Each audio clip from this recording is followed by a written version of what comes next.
Hello dear student, कैसे हो आप लोग। स्टूडेंट, आज के इस वीडियो में हम क्लास 12 अर्थशास्त्र यानी इकोनॉमिक्स की कॉपी कैसे लिखें, इकोनॉमिक्स की कॉपी लिखने का सही तरीका क्या है, टॉपर कॉपी कैसे लिखते हैं इकोनॉमिक्स की, इसके बारे में हम आपको बताने वाले हैं। पूरा लाइव कॉपी लिखकर हम बताएंगे कि इकोनॉमिक्स की कॉपी कैसे लिखी जाती है और जो एग्जामिनर होता है हमारी इकोनॉमिक्स की कॉपी में क्या देखकर हमें अच्छे मार्क्स देता है। पूरी चीज़ें आज के इस वीडियो में बताएंगे, तो वीडियो को लास्ट तक जरूर देखिएगा। जितने भी स्टूडेंट इस बार बोर्ड एग्जाम में पेपर देने वाले हैं इकोनॉमिक्स का, यहाँ पर देख सकते हैं एक क्या पेपर है जो कि ऑफिशियल पेपर है। इसका हमने ऑलरेडी अपने चैनल पर सॉल्यूशन यानी हल करा दिया है। ये पेपर आपका दिया जाएगा बोर्ड एग्जाम में। जब आप जाएंगे पेपर देने 28 को, तो आपको एक पेपर दिया जाएगा।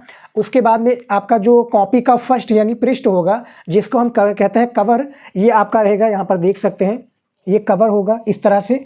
उसके बाद में ये जो जानकारियाँ होंगी यानी केंद्र व्यवस्थापक का मोहर रहेगा। सबसे पहले ये जानकारी हमें ये भरनी बहुत ही ज़्यादा जरूरी है।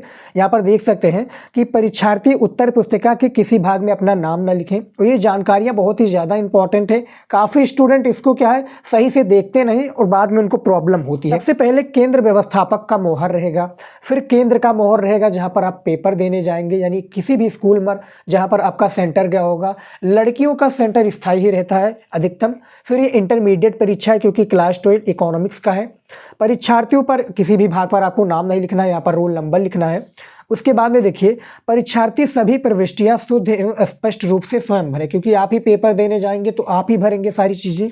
परीक्षार्थियों का अनुक्रमांक अंकों में रहेगा। जैसा कि मैं यहाँ पर अनुक्रमांक क्या है लिख देता हूँ अंकों में, जैसा लिख देता हूँ।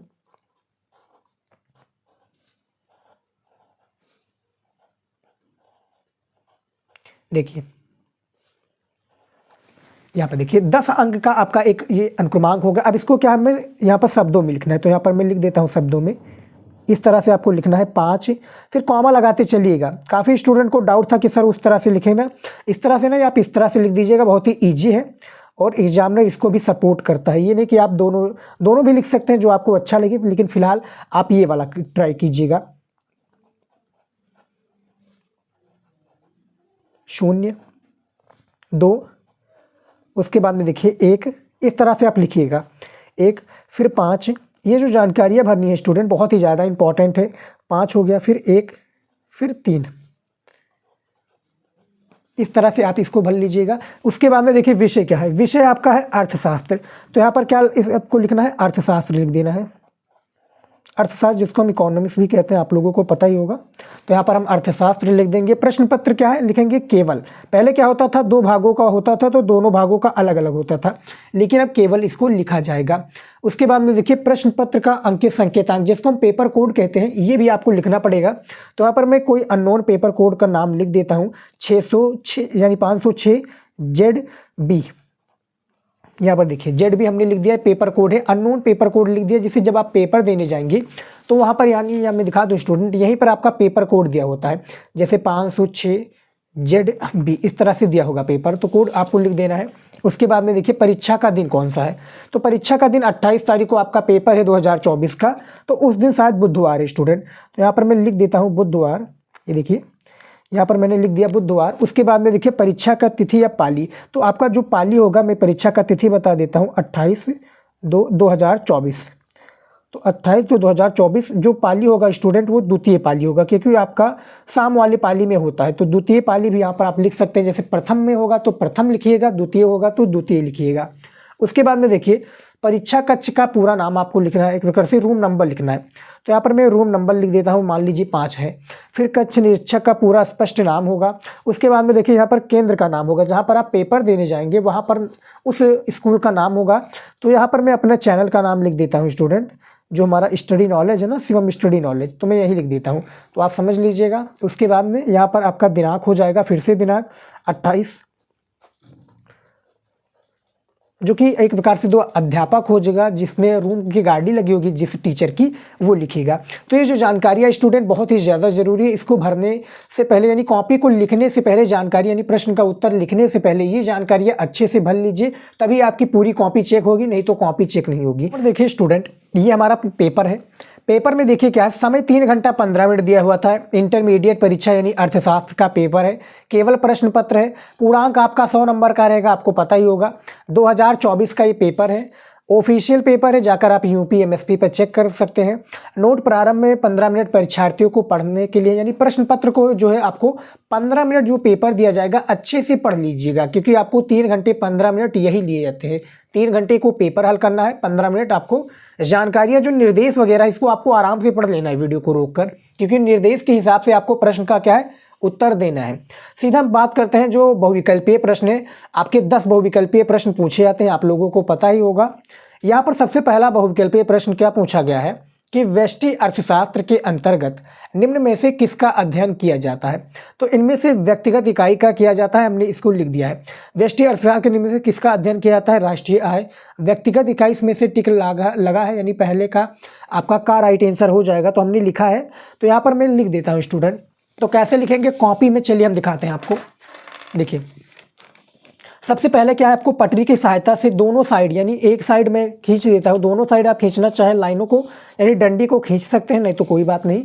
जैसा कि मैंने यहाँ पर सिर्फ एक ही खींचा है, आप इस साइड भी खींच सकते हैं आपको अच्छा लगे। तो यहाँ पर सिर्फ मैंने एक ही खींचा है, तो हमने यहाँ पर करना क्या है, अब आपको प्रश्न डालना है, क्योंकि प्रश्नोत्तर संख्या 1 है। यहाँ पर देख सकते हैं प्रश्नोत्तर संख्या 1 है। तो हम दोनों तरीका आपको बताएंगे, जो आपको अच्छा लगेगा आपको ले लीजिएगा। यहाँ पर मैं लिखूंगा इस तरह से प्रश्नोत्तर संख्या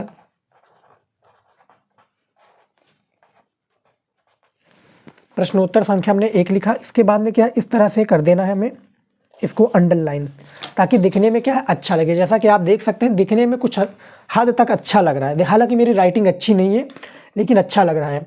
अब यहाँ पर देखिए चारों में से इसे का राइट आंसर है, व्यक्तिगत इकाई इसका यानी करेक्ट आंसर है। तो यहाँ पर हम क्या लिख देंगे, इसको व्यक्तिगत इकाई लिख देंगे, यानी यहाँ पर ऐसे हम का नंबर डाल देंगे, ये देखिए। और इस तरह से हमें राइटिंग से प्यार से लिख देना है व्यक्तिगत इकाई। यहाँ पर देखिए व्यक्तिगत इकाई राइटिंग से, देखिए कॉपी का फर्स्ट और सेकंड और दो थर्ड पेज होता है, इसको राइटिंग से और बिना काट पीट अच्छे से लिखना है, ताकि एग्जामिनर इसी 3 पेज को देखकर इंप्रेस हो जाए। उसके बाद में देखिए यहाँ पर स्टूडेंट दूसरा प्रश्न है कि सीमांत उपयोगिता के शून्य होने पर कुल उपयोगिता होती है तो अधिकतम होती है। तो इसको हमने लिख देना है, यानी पूरे का क्वेश्चन का आंसर हमें पता है, तो हम बहुविकल्पीय प्रश्न को करते चली जाएंगे। उसके बाद में देखिए यहाँ पर प्रश्नोत्तर संख्या 2, इसको भी क्या है अंडरलाइन कर देना है। अंडरलाइन करने से क्या होता है ना कि हेडिंग जो हमारी होती है काफ़ी अच्छी दिखने लगती है। इस तरह से अंडरलाइन कर देंगे, फिर जो हमारा राइट आंसर होगा, जैसे कि हमारा गा वाला सही है, तो हम इस तरह से लिख देंगे, यानी जो सही होगा सही विकल्प पर आपको लिख देना है। यहाँ पर हम लिख देंगे अधिकतम होती है,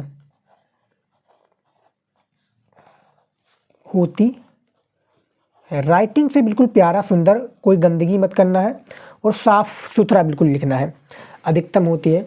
उसके बाद में क्या है यहाँ पर दिया है, उसके बाद में यहाँ पर देखिए फिर प्रश्नोत्तर संख्या 3, ऐसे ही हमें क्या है पूरे करते चले जाना है, पूरा हमें लिख देना है। जो 10 ऑब्जेक्टिव क्वेश्चन है पूरे को हमें ऐसे ही प्यार से लिख देना है, बिना कोई काट पीट के। जो राइट आंसर होगा सिर्फ हमें वही लिखना है, फालतू की सारी चीज़ें मत लिखिएगा। काफ़ी स्टूडेंट कहते हैं कि सर मैं चारों पहले क्या है ऑप्शंस को लिख दूं, पहले प्रश्न को लिख दूं, उसके बाद में ऑप्शंस को लिख दूं, तो फिर उसमें बाद में राइट आंसर हमें दूँ, तो इसमें आपका बहुत टाइम वेस्ट होगा, आप सारे क्वेश्चंस को अटेंड नहीं कर पाएंगे। तो प्रश्नोत्तर संख्या 3 है आपका, इसमें से जो आपका गा सही है ये भी, इनमें से जो होगा परिवर्तनशील लागतें, यहाँ पर मैं लिख देता हूँ देखिए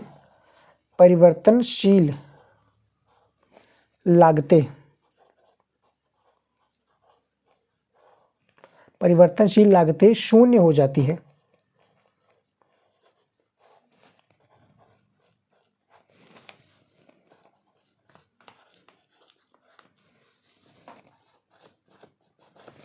यहाँ पर आप समझ लीजिएगा स्टूडेंट, इस तरह से आपको लिखना है। प्रश्नोत्तर संख्या 3 हो गया है। उसके बाद में देखिए प्रश्नोत्तर संख्या 4,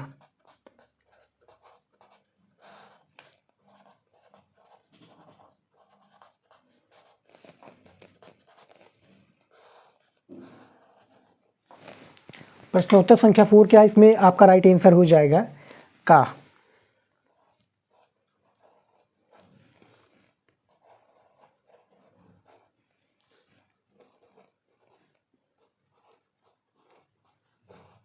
ऐसे ही आपको क्या है 10 ऑब्जेक्टिव क्वेश्चंस को लिख देना है।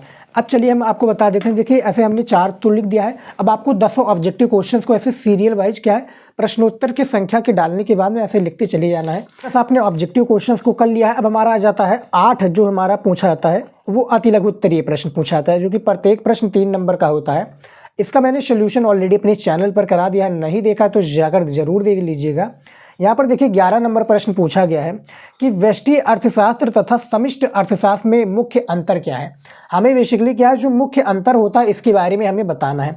तो यहाँ पर क्या है सबसे पहले हमें संकेत डालना होगा। संकेत इस प्रकार से हमें लिखना होगा, जैसे मान लीजिए मैं यहाँ पर लिख देता हूँ अति लघु उत्तरीय प्रश्न। यहाँ पर क्या लिख दूंगा अति, और पटरी की सहायता से आपको जरूर ये जो लाइनें हैं खींच लेना है, यानी डंडियों को खींच लेना है ताकि अच्छी दिखे जो हमारी एक प्रकार से कॉपी है। तो अति लघु, यहाँ पर देखिए अति लघु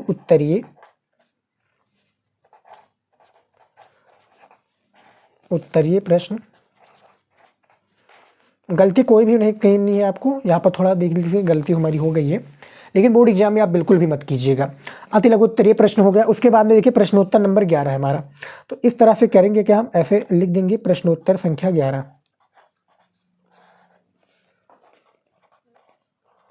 संख्या 11 पूछा क्या गया मैं दिखा दूं। सबसे पहले फिर से देख लो, इसमें क्या अंतर पूछा गया, मुख्य अंतर पूछा गया है।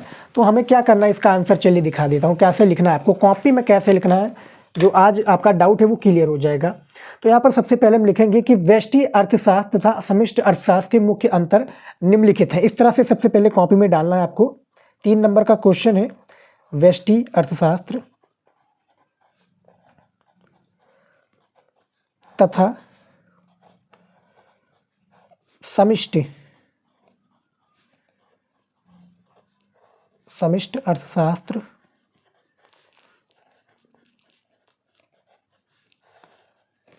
तथा क्या है स्टूडेंट समिष्ट अर्थशास्त्र में मुख्य अंतर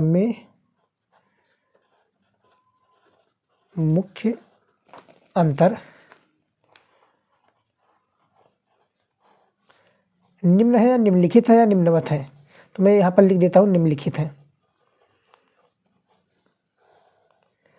निम्नलिखित है। राइटिंग से और शब्दों में गैप जरूर कीजिएगा, ये नहीं कि आप सटा कर लिखिए, उसमें क्या दिखे ही ना, एग्जामिनर को पढ़ने में दिक्कत हो।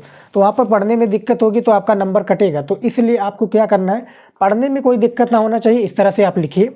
उसके बाद में क्या करना है आपको, एक जो ब्लैक आपका पेन होगा स्टूडेंट में दिखा दूँ, हाँ ब्लैक पेन से आपको क्या करना है सबसे पहले हेडिंग डालना है इस तरह से। जो हमारा सबसे पहला है व्यष्टि अर्थशास्त्र, तो उसके बारे में हमें बताना है इस तरह से। यहाँ पर मैं लिख देता हूँ व्यष्टि अर्थशास्त्र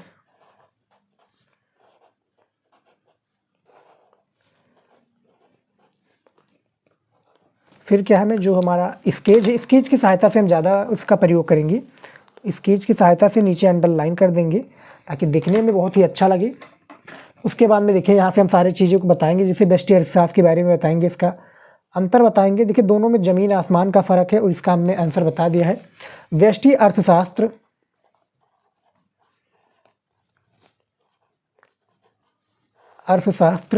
निम्न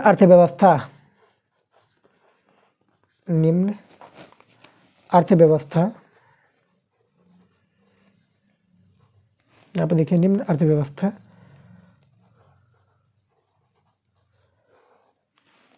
के स्तर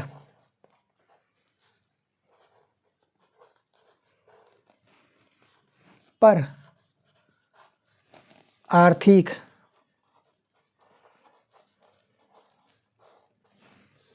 संबंधों अथवा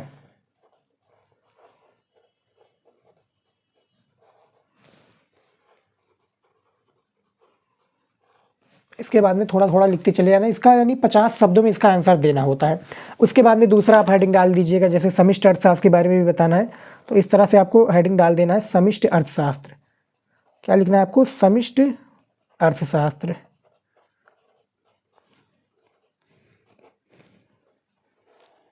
इसको भी हम इस तरह से कर देंगे और इसको क्या कर देंगे, अंडरलाइन कर देंगे नीचे वाला पार्ट।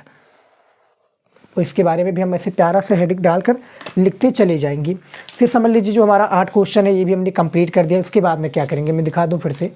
उसके बाद में क्या करना है ये देखिए, और इसमें देखिए मैथ से रिलेटेड आपका फार्मूला वाला यानी जो न्यूमेरिकल्स वाले क्वेश्चंस काफ़ी होते हैं, तो उसमें क्या है आपको मैथ वगैरह लगाना होगा, तो उसके लिए आपको रफ कार्य भी चाहिए। तो यानी जो ये वाला पार्ट होगा स्टूडेंट में दिखा दूँ, जो ये वाला आपका पार्ट होगा इसमें आप रफ कर लीजिएगा और इसमें आप क्या क्वेश्चन का आंसर सही सही से कर दीजिएगा। 1-2 पेज आप निकाल लीजिएगा, मतलब उसी में से आप रफ कार्य उसमें लिख दीजिएगा। इस तरह से क्या लिख देना है, रफ कार्य, इस तरह से लिख देंगे। एग्जामिनर समझ जाएगा कि बच्चे का यहाँ पर रफ कार्य हुआ, यानी मैथ वगैरह लगाया है, उसने सारी चीज़ें की हुई हैं।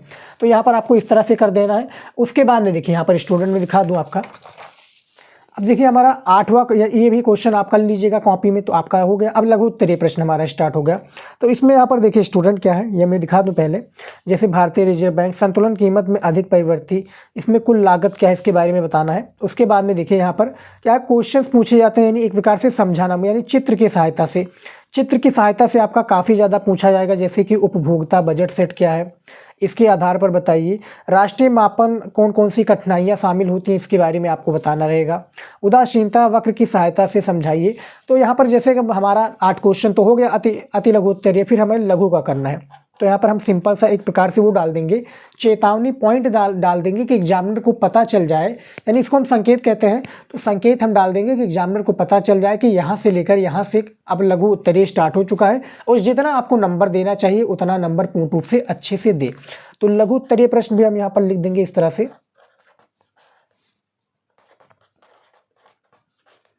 इस तरह से हम कर लेंगे। उसके बाद में देखिए हमारा प्रश्न जो है 19 नंबर है, तो हम यहाँ से इस तरह से लिख देंगे, प्रश्नोत्तर संख्या 19,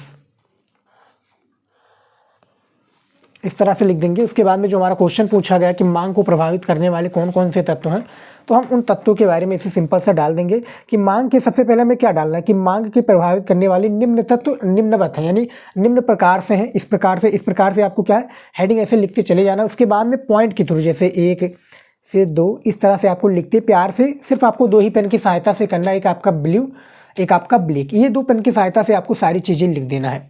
और ऐसे ही इकोनॉमिक्स की कॉपी लिखा जाता है, और इसमें रफ्कार यानी मैथ से रिलेटेड आपका क्वेश्चन ज़्यादा रहेंगे।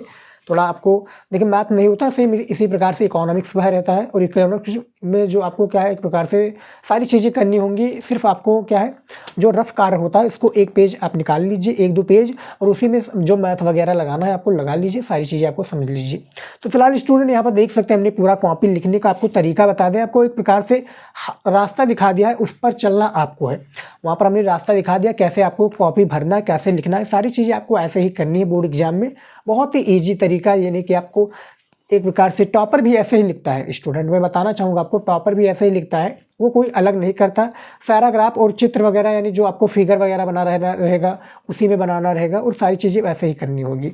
तो इस वीडियो में स्टूडेंट इतना ही, मिलते हैं नेक्स्ट वीडियो में नए टॉपिक के साथ। जय हिंद। आई होप कि आपको वीडियो अच्छा लगा होगा, जो आपका डाउट है वो हमने क्लियर कर दिया है। बोर्ड एग्जाम में जाइए, कॉपी अच्छे से लिखिए।